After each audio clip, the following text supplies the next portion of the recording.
Lots of folks are getting job offer based PNP nominations these days or endorsements under the Atlantic Immigration Program, and they're trying to extend their work permit based on those nominations or those endorsements. Oftentimes during such an extension process, they miss a very key component in their application, which leads to a refusal of their application. And in this video, we're going to talk about this key component, because of which your application for a work permit extension can get refused, putting you out of status in Canada and also jeopardizing your PR application that is under process. Welcome back to the channel, guys. My name is Dhruv. I'm a regulated Canadian immigration consultant. At our firm Effizient, we assist all prospective immigrants with their immigration to Canada.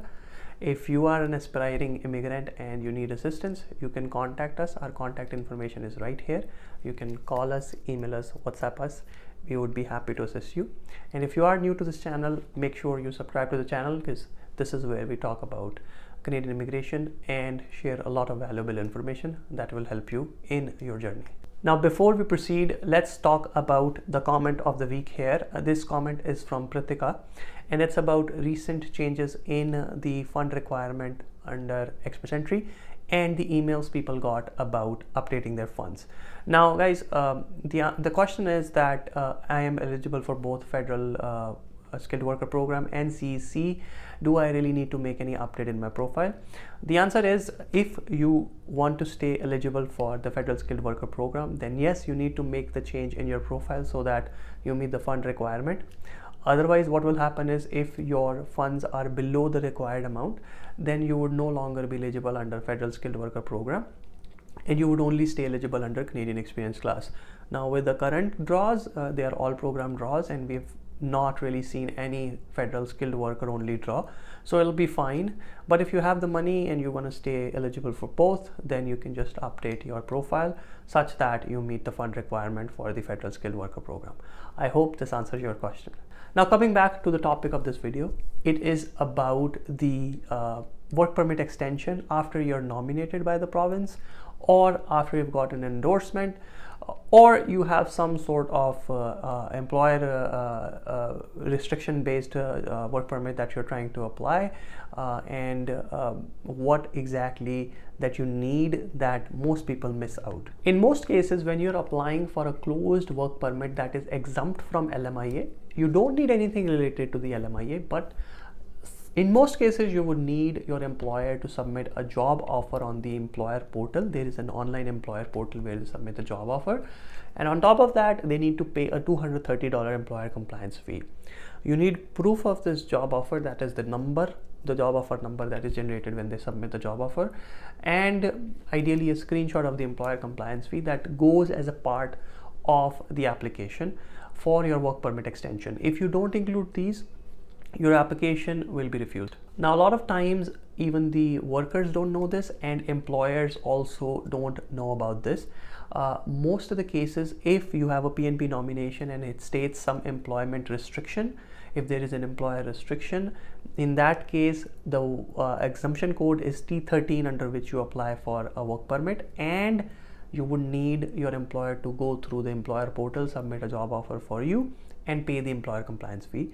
Similarly, if you're applying under the Atlantic Immigration Program, you have an endorsement and you're applying to renew your work permit, to extend your work permit, your employer needs to go through this process, pay the employer compliance fee, and submit a job offer and provide you that information that you will include in your work permit application.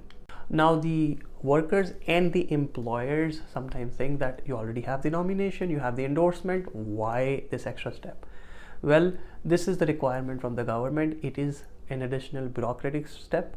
You can call it a useless step, you can call it a money-making scheme, you can call it something that is there to create problems for you, but unfortunately this is something that you need to do for the worker or for the applicant to be able to extend their work permit.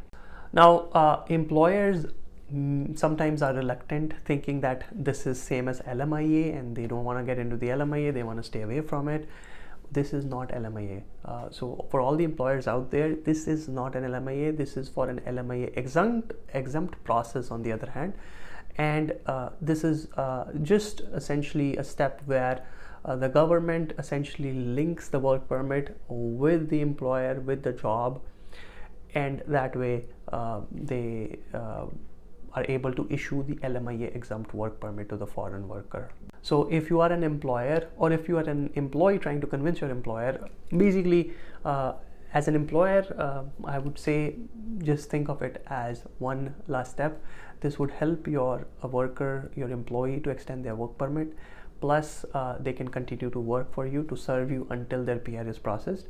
If you do not provide them assistance with this, their work permit will get refused and they won't be able to work for you any longer, and their PR can also get into jeopardy.